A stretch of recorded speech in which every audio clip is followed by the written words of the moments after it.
What's up, guys? I'm Pi with SLRLounge.com, and today we have the Joel Grimes in our studio, which is awesome because I love Joel and I love his work. Joel is a big advertising photographer. You go all over the world, do all sorts of different work for huge clients, and so we're grateful to have you, Joel. Thank you for having me here. Yeah, so let's jump in. I like to start off with how everybody got into the industry, and so I want to ask that first. How did you get into photography?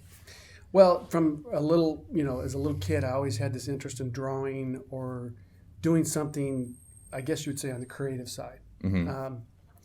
And, when you, up until like really the middle school, everything that is art related is sort of mixed into your classes. Yeah. There's not really I didn't have a true art class until junior high or middle school. And I was like in heaven. Mm-hmm. And then by the time I got into high school, there was this elective photography, and I thought, I'm going to try that, and I just fell in love with it. And so I went through all of high school with the classes I had. Then I became sort of like a teacher's helper, and then I went into college, went through that whole route, and eventually ended up with a degree in photography. Oh, that's awesome. So you actually studied photography. That's great to know, because there's so many people in the industry today that, I mean, myself included, that have only been in it for a few years, kind of more self-taught. Mm-hmm. So we actually have a very knowledgeable photographer here. This is great. We can ask you whatever we want. Well, I went through the fine arts. I ended up with a degree from the University of Arizona in photography. Again, during that time period, I wanted to go to like Art Center, or Brooks, or one of those more technical schools. Yeah. But didn't have the funds to do that, so ended up with a fine art degree. But in the end, I really think that was the best route for me, because technical things, actually anybody can learn that. Yeah. You dedicate enough time to anything, you can learn it. Mm-hmm. I think where most people sort of get sidetracked is that they believe photography is a technical process. Mm. We're surrounded by technical equipment, f-stops, shutter speeds, all this stuff. But in the end, photography is not a technical process; it's a creative process. Yeah, I fully agree with you, and I think the more you get into more advertising and commercial work, the more you realize that the shooting part is the easy part, right? I mean, you spend so much time in setup. Yeah. So many people are putting their time into creating a shot, from makeup to wardrobe and everything, and then you have the photographer that comes and clicks a button, basically. Well, I mean, not that that's what you do, but it's kind of that process. Or there's more to it than getting the right exposure. Yeah. Or even the lighting. I spend a lot of time in lighting because I love how light strikes a face. Mm. But even in that, then you can get the perfect lighting on a subject and it can be a boring shot. Mm-hmm. So how do you go beyond technical proficiency? Mm-hmm. What's the end result that you're trying to go after? And I think that's where most of us get caught. We don't know where we want to end up. Well, and so what is because this is basically the creative process. And so what is your creative process when you would approach a new shoot for a new client?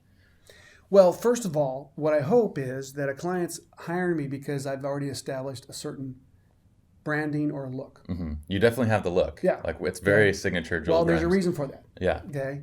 And then when I get there, hopefully they're asking me to do what I do best. Mm-hmm. Sometimes that doesn't happen. Sometimes they have it scripted in a different direction. And so a lot of times I'll work in that to do the best I can for that client. Mm-hmm. But I've had to, on occasion, say, wait a minute. Yeah. You hired me because of this. Now you're having me do this. Yeah. And sometimes, though, that's good, because then I get pushed in a direction that I never thought I would go in. And later I go, hey, that's kind of fun. Yeah. That happened. I did a Febreze campaign, and it was all sports figures. There were models, but it was, representing, football, baseball, all these different sports. And I understood I was doing a portrait kind of shoot. And this was a big deal. We had a huge studio rented, and did all the casting, wardrobe. Got there, started to do my shoot, and the art director says, "Oh wait, no, they're like moving through the scene with action." Oh yeah. And I was like, that was the first. I mean, literally, I'm on the set, and that was revealed. That's crazy. So I had to kind of punt and realize, I don't really do action. Yeah. And now you see more action in my work, because I've solved some of the problems of freezing, motion, because it takes a certain type of strobe to do that. Yeah. And I've also thought, hey, you know what, that's a good direction to go in. And so I was sort of pushed in that by a client. Now I love it. I love doing people jumping through the air and doing stuff. I don't like shooting an event, like the real soccer game, but I like to shoot someone that's a soccer person in a studio and then, drop them in. Yeah. So, but yeah, hopefully a client's hiring you because you've branded yourself to a certain degree and that's what they want. Now, in a case where they hire you to do that, because I've actually had that too in our wedding studio where obviously it's quite a bit different, but a client comes in, they say, oh, I love all this stuff. And then they show you their mood board and they're like, we want to go with that nice blown out vintage look with all of our shots. And I'm like, well, you saw that we don't do any of this stuff. Like, why are you hiring us instead of this other person? When you feel like it's just not going to work, how do you kind of coax them in the direction that you want to go? Well, first of all, anytime I do a job, I try to emphasize the fact that they're hiring me because I'm an artist. Okay, so I'm one of a kind, and so they want that. Sometimes they don't really understand that, but we all want one of a kind, or we want to have, say, someone give me something that's special. And you do that with weddings. Okay, you say, I'm going to give you something that's going to remember the moment, remember the event, and you've worked hard toward that look and that feel. And so I'm hoping the client is understanding that, but if there's a compromise in life. And so one of the things I say when it comes to creating a portfolio is that the chances of me creating a portfolio piece during a client shoot is very rare. It happens. Yeah. So what I have to do, and I do, and I've been doing this a long time, is I create self-assignments to create portfolio pieces. And I put a huge amount of effort and time into my self-assignments. Oh, this is outside of your getting client paid. shoots. Yeah. So I do 50 to 60 self-assignments a year. Oh, that's crazy. I try to do at least one a week, if not more. Yeah. And so, and there's a huge cost involved in that, and time. Because now with digital, you don't have the film cost. But I used to spend a fortune on film and processing and whatever just to do a test shoot. We still have, you might have wardrobe. You might have to pay a model. You get your time invested, the retouching time invested. So it's a big chunk of time. Yeah. But I end up with an image that represents me as an artist. Yeah. And so that's really, really critical. And so when you look at my work, yes, I've got client work within my portfolio, but most of it's self-assignments. Or even when I have a client shoot, sometimes I'll ask the art director or whoever's in charge, hey, I got this idea, can we try it? And a lot of times they usually say, sure, because they want the best shot too. They may not pick it, but then I go, I got my shot. Yeah. And then I use it for my, Oh, that's great when you can work it in to the actual shoot. Well, now I want to take a brief moment and discuss kind of your signature look, because you have a very signature look. And I know one fact that some of you might not know, which is that Joel is actually quite colorblind, actually, right? For a long time, I didn't reveal that, especially to my clients. Yeah. But, in the last number of years, I don't have any problems revealing that. Good. And part of it is because I believe the fact that I'm colorblind really has a huge influence in the signature look that I have today. And when I speak or give a lecture, a lot of times I emphasize that by saying that, each one of us is unique and we're one of a kind. Okay, there's only one of me on the planet, and that's a good thing. You wouldn't want more than one of me. Yeah. And the fact that there's a lot of things that make me up as my personality, the fact I'm not 6'8", I have certain likes. I have certain music tastes that I'm drawn to. You're driving down the road, I'll look at certain things. I'm drawn to certain things. And that's what makes me up. That's what makes Joel Grimes. And the fact that I'm colorblind plays a huge role in that. And so I'm drawn down a path that is unique to me. And so that's the beauty of it. Yeah. We're all drawn down a different path. When it comes to even the retouching side, when I shot film was actually pretty easy because you had daylight balanced film, you had tungsten film, and if you were going to shoot strobes, you had daylight strobes, right? If you had to mix, sometimes there's some issues, but for the most part, I would overpower the tungsten or the whatever influence with daylight strobes. So I take the film to the lab, they process it. For the most part, it came out pretty good. I didn't have issues, and I'd hand the film to the client. When it came time to start doing Photoshop and making color choices Mm-hmm. or retouching choices, I was very nervous Mm. because I knew I could not print color in a lab. So Mhm. if I went to a lab in the old days and you printed color, it was a disaster. But what I discovered is that there were some shortcuts that I could, well, for example, eventually Photoshop came to where you had filter packs. Mhm. So a photo filter that said an 81, A filter. Yeah. So you knew that, that was a cooling filter, whatever it was. You knew that by the name, Mhm. okay? Instead of having a color wheel, it's a disaster for me. So I learned to work around it. But really what was amazing about the look that I have today, Mhm. so nobody's standing over my shoulder color balancing my work, Yeah. okay? So you say, how's that possible? If you're really colorblind, I can't tell green. I Mhm. mean, how's that possible? Well, what I do is I stay down the parameters of what we call daylight balanced, so to speak.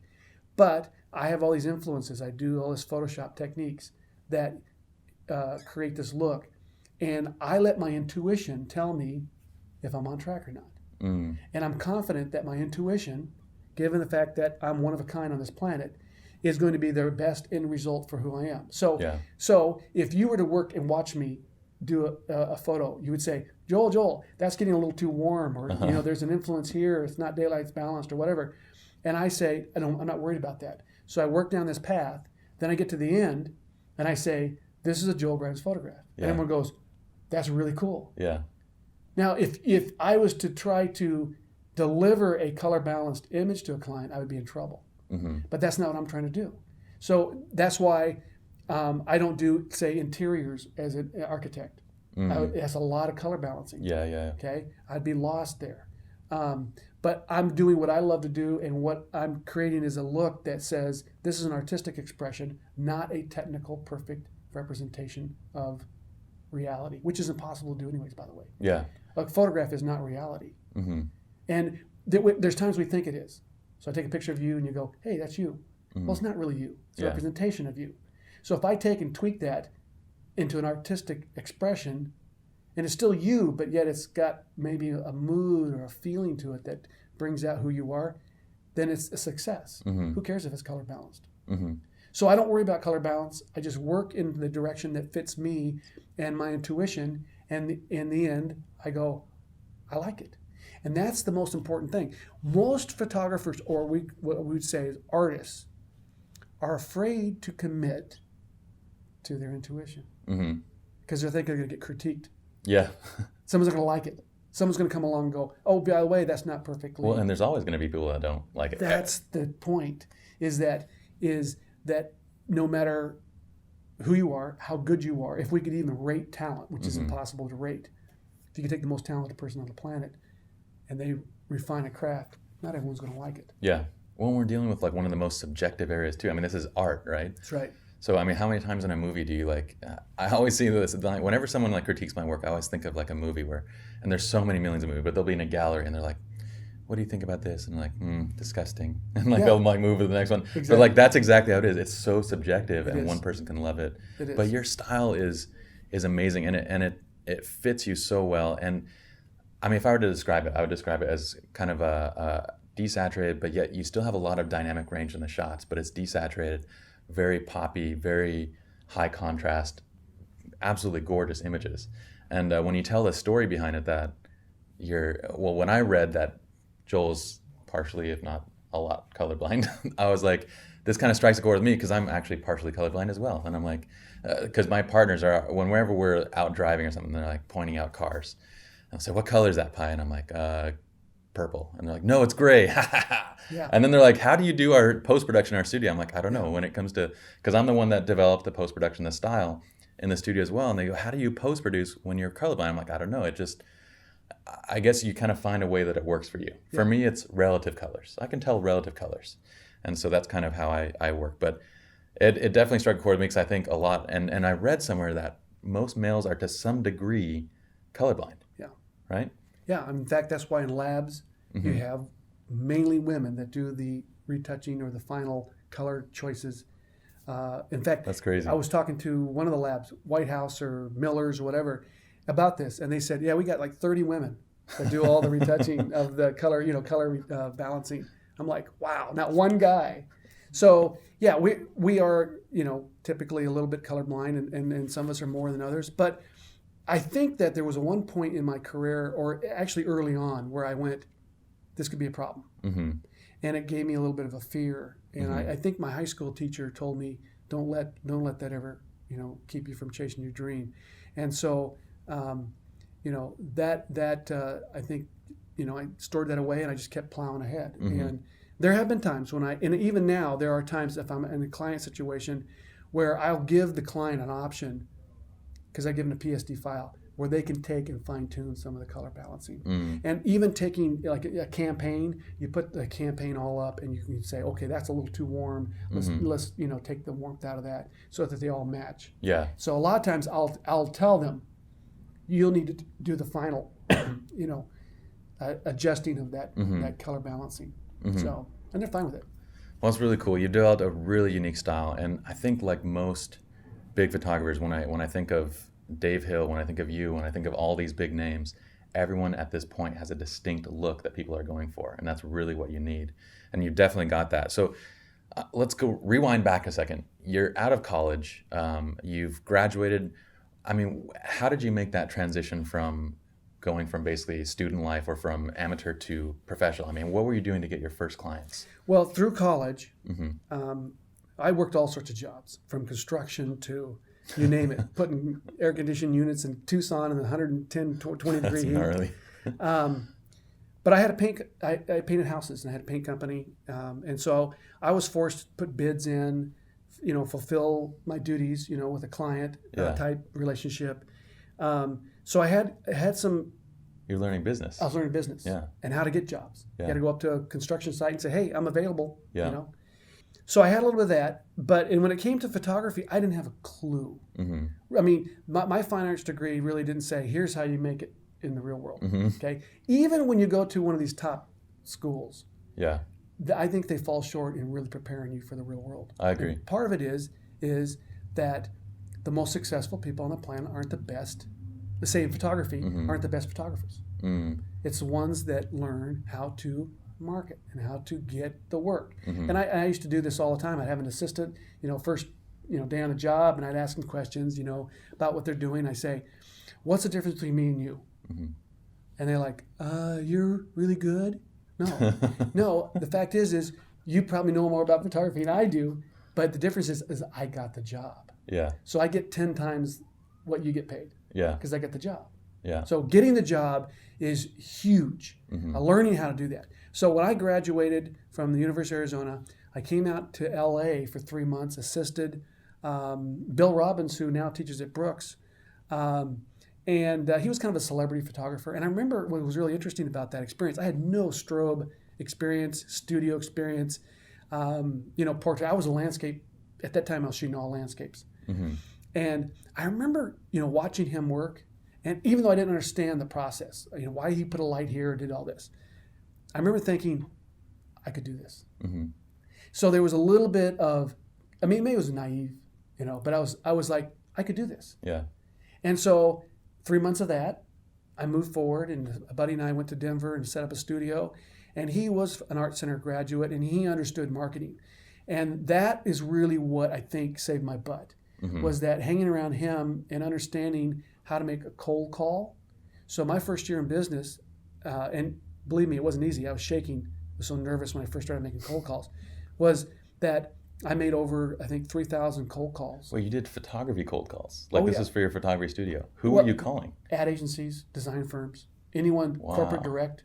Hewlett Packard had a plant. You call the marketing somebody, communications director or whatever, and you get in the door. I had to learn that part of the business side, and if it wasn't for that first year or two in business with this friend of mine who ended up really kind of coaching me, I would have never survived in this industry. And so what happened was I got really good at marketing. Okay, it wasn't easy for me, but I got good at it. And it's like marketing is really understanding how the marketplace works. And that is, if you have a mom and a bride that comes in here and they're going to say, hey, we're interested in maybe looking at hiring you to do our wedding, you have to understand the shoes that bride and the mom are in Yeah. as you do your presentation, okay? And about pricing, how do you price? People, how do you price? Well, you have to understand the industry. Mm-hmm. And you have to make a profit. Mm-hmm. All these things are important. But learning all those things really is what allowed me to continue on. And what happened was I was in Denver at the time, and other photographers, we run each other in the lab all the time. So you get sometimes 20 photographers would be at the lab at one time. So you get to know photographers pretty well. Yeah. And, most photographers would say, hey, how's it going? Are you busy? Oh, yeah, I'm busy. And they're not busy, right? But I'm busy thinking about what I'm going to do for the rest of the yeah, day. exactly. But I would ask photographers, how's things going? They go, really slow. And I said, well, when's the last time you showed your portfolio? 6 months ago. Well, there's your problem. Yeah. When's the last time you made a series of cold calls? And so what happened is I was always out pounding the streets, always making phone calls, always sending out promo packets, always following up on things. And because I learned that's how it works. Not that because it was easy for me, I realized that's how it works. So I got this reputation that I was this marketing guru.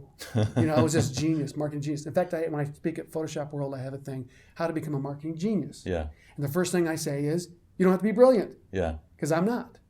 In fact, I say this all the time. I'm not brilliant and I'm not a creative genius. I am a very hardworking person who understands how to brand myself and set goals and pound the streets. That's really where my strengths have come in. And I hope that, people say, you're a good photographer. But really, I think it would be better stated if someone said, Joel, you understand how the market works. And that's why you're successful today, is having to understand those basics. Yeah, you're a good business person and your craft happens to be photography. I always say, increase your skill level in your craft. Always be doing that. I do that all the time. I'm thinking of new ideas. And I look at someone's work and I go, wow, that was really good. I wonder how they did that. Okay, so I'm always doing that. But I always when I look at someone's work, I go, how can that be applied to what I do, what I love? And then I work it in, okay? And it may look totally different than what, the photographer I saw, but I'm applying it to Joel Grimes, branding Joel Grimes. And, it's really interesting is that most photographers, I look at their work and you see a good picture here and a good picture here and a good picture here, but there's really no theme. There's nothing to latch onto.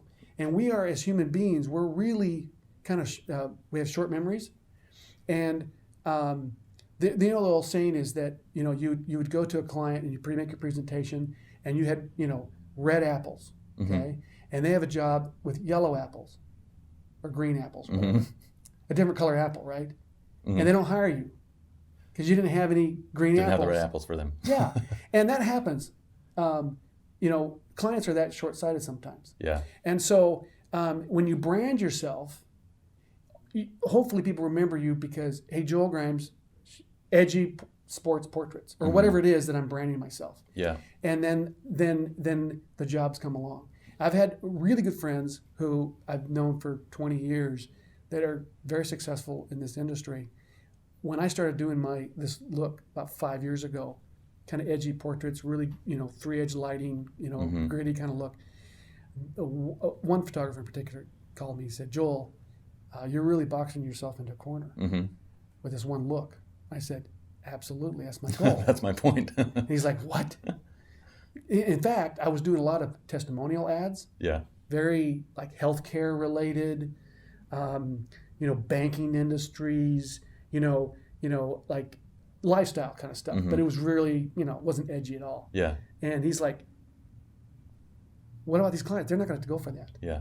Interesting thing is, I just shot a huge campaign for Pfizer. Really? Yeah.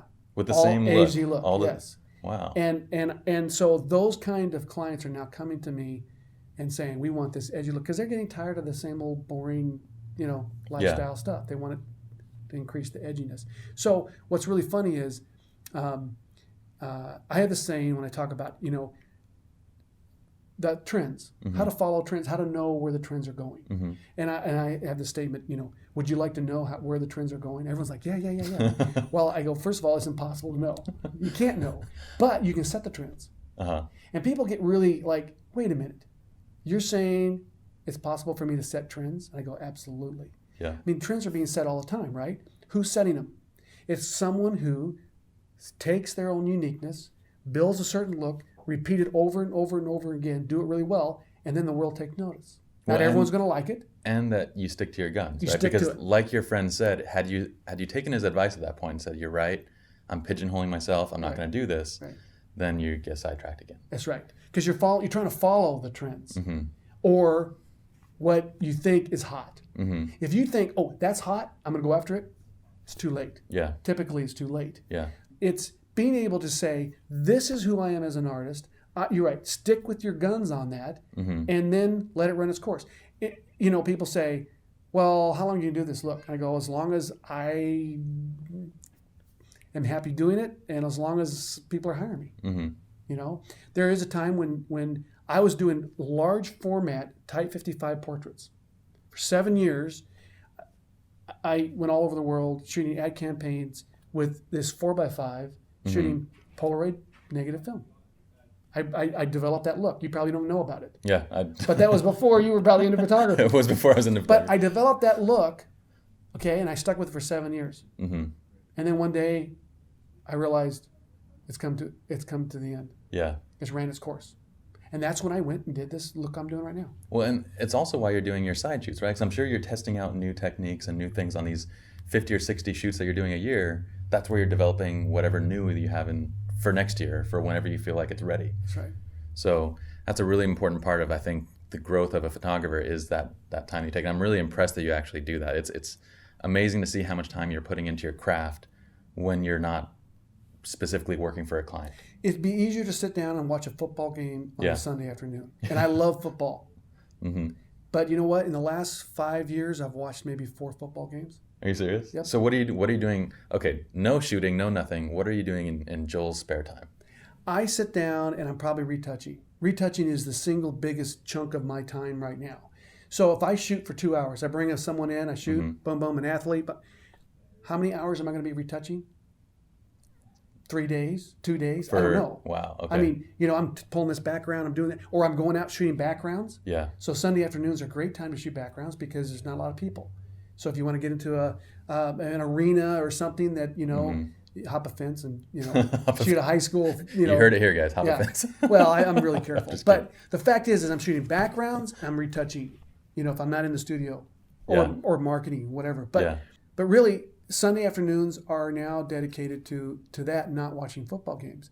And so, in fact, I photograph a lot of sports figures and some big names, but a lot of times I don't know who they are. I know it's embarrassing because I get a call, hey, we want you to photograph Blake Griffin. Yeah. I'm like, who? Oh, no. And then now I know who he is. Okay, good. I photographed him, but I go on, look online. Blake Who's Griffin, this guy? Just act excited. Oh my God, this guy's amazing. And he is, actually. In He's fact, incredible. He, when he came in and we shot him and he was jumping, it was just like, it's unreal. It's unreal. It's beyond, he's like a compact guy, but he's 6'8". He's got, 6-pack and the whole, definition. Yeah. But there's a lot of sports figures I don't know because I don't watch it, and that's okay. In fact, in some ways it's better because I'm not, you don't get starstruck then. I don't. Even when I shot the Broncos, I did the Broncos team picture for 10 years, the Rockies for 7 years. And that was before I did the sports stuff, but in terms of portraits. But it was, the team stuff, and I'd meet these guys, and it's like, they're just human beings. Yeah. My assistants are all asking for autographs, and I was just kind of like, well, whatever.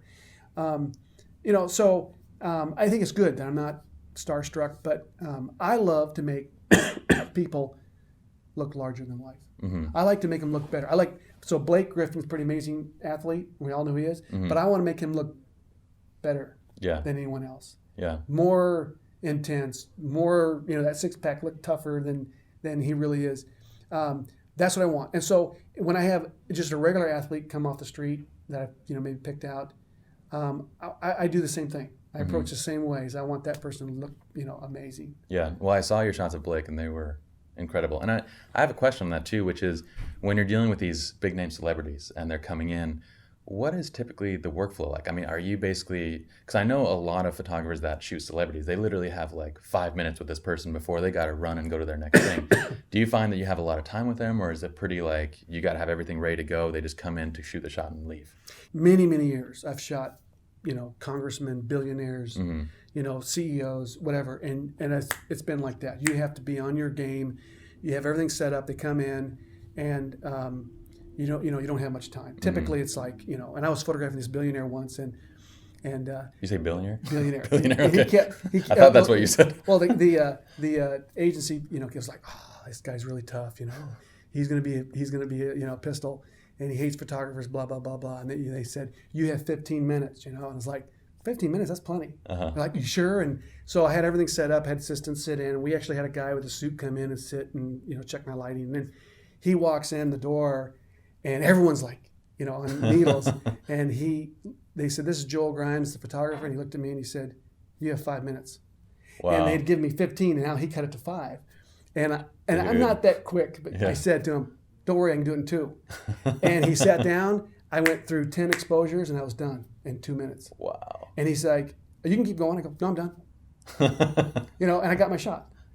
So I'm used to that pressure. In fact, I would rather have that kind of pressure than have a still life product shoot that went on for 8 hours where you're moving something, half inch each time. So I love high pressure. The celebrities type, people, they don't have a lot of time. But here's the way I approach it is when I've had a situation where I know I not quite have my shot, and they're like, Joel, we got to go, and I'm like, you know what? I'm working toward that perfect shot. Mm-hmm. So if I can get 3 more minutes or whatever, I might try to push it a little bit. But most of the time, I know I've got the shot.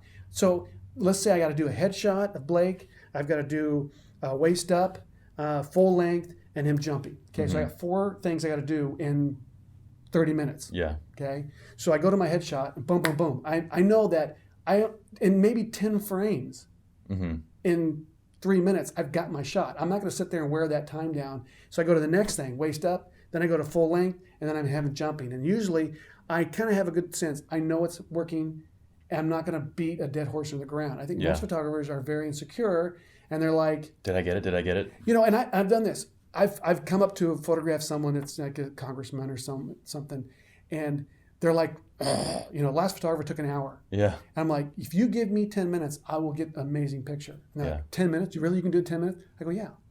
And a lot of it is that confidence that I know, I've got to do it, and here's my options. I'm going to get it done as soon as I can. Yeah. Well, and I imagine you're also very well versed as far as what looks and what poses are right for each person, right? I mean, when you get a business person in the office or into the studio, you know exactly which 4 different looks you're going to go for. When you get a celebrity sports person in there, you know exactly what. I mean, you're very well experienced, and you have the knowledge to know this is what works, this is what I'm going to go to. Whereas someone that's not experienced, they go, okay, that's I'm going to try this, and I'm going to try this. 30 years of taking pictures. 30 years of making mistakes. Yeah. 30 years of things growing out of people's heads, or horizon lines going through the eyes, or whatever it is. Or touch angle. Yeah. I mean, and so that's why I think the advantage of the new generation, which has been taking pictures for a couple of years, is that they have been exposed to a lot of pictures because they're online looking all the time. Yeah. What I have is 30 years of taking pictures. So there is an advantage there.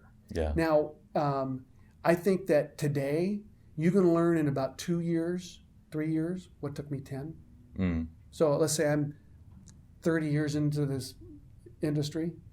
Well, in about 6 or 7 years, you can be up to speed. I mean, where I'm at. Okay. So even in 10 years is a pretty good chunk of time to learn photography. You can do that in 2 years today. Yeah. I mean, there's so many online tutorials that you can just pick up things and you can learn. And so we're in a great time. In fact, I've said this, and you got to understand, I went from film to digital, okay? And I've been doing this a long time. So for me to say that we're in the greatest age of photography since its introduction, right now, we're in the greatest age, is a big deal. We have more tools today to create than ever before. That is a big deal, because most people think that photography is dying because there are more tools and everybody's The like, old school guys are dying. yeah, And why are they dying? because they're not evolving. They're not reinventing themselves. You know, I would say this, that I have more fun today bringing someone in the studio and shooting than I did 30 years ago or 20 years ago. I am having a blast.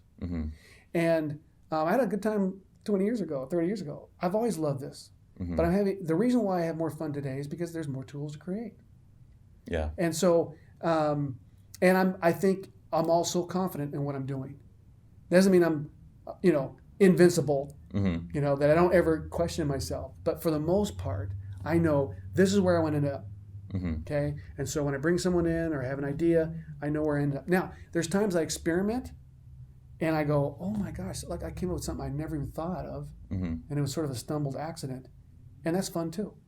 So it's not like I know always exactly where I end up, but there's a confidence. I know that I've branded myself. I'm moving forward in that look. I bring a subject in. My lighting is very fine-tuned. I teach lighting, and I love to show people that I don't use a flash meter. I don't use a histogram. I don't use lighting ratios. I don't use schematics. In fact, most of those things, I don't use modeling lights. That's crazy. Yeah. Okay, so those are all things we think assist us in the process of creating an image. Those are all handicaps because here's what the problem is. The single greatest thing that we have going for us is the back of that monitor. A histogram, what does that tell me? Oh, you got spiked over here, you're spiked. What does that really tell me though? What if I want a really dark subject with just edge lights? Yeah. So your histogram goes on both sides. Well, you look at that and you say, well, I learned in class that you're not supposed to have spiked on both ends, nothing in the middle. But that's the look I want. Yeah, right? That's what you're going for. So a histogram could be actually a handicap. And so will a flash meter, because you're sitting there trying to figure out what the exposure is. And I always tell people, because I went through all this, okay? I haven't used a flash meter in probably 30 years, 25 years. But when I started out, I didn't know if I was supposed to point the flash meter toward the camera or the light, right? And it's two huge different readings, right? Yeah. But you ask a crowd, and I've done this in my lectures, how many believe you're supposed to point the flash meter toward the camera? 50% raise your hand. The other 50% say point it toward the light source. Well, that's two different readings. So how are you supposed to figure that out? Yeah. It's too confusing. So throw all that out the window and then let your intuition take over. And you can explode in your lighting. Most of the techniques I learned in lighting, I didn't read from a book or, I just go, okay, I'm going to experiment, bring a light in. I have this old beauty dish that I bought 8 years ago. And it hung on a hook for 3 years. I never used it. I didn't know what to do with it. Well, I started using it, 3 light stuff. Well, I just ordered 2 more beauty dishes with these big, the grids that go in it, right? So my wife's like, what in the heck? You already got one of these. I go, I don't know, but I've got now 3. And what kind of look am I going to get? I don't know. But you know what? I now have the tools to go out and play. And I'll bring a subject in. I'm gonna have my wife watch this video. Yeah, and I'm gonna come up with something that's gonna be really cool. Because I know that I have now tools to go and work toward what I love. So that's the fun that we have. More tools to create, but we also have to know where we want to end up. And that's now, after 30 years of doing this, I have a much more confidence in that. So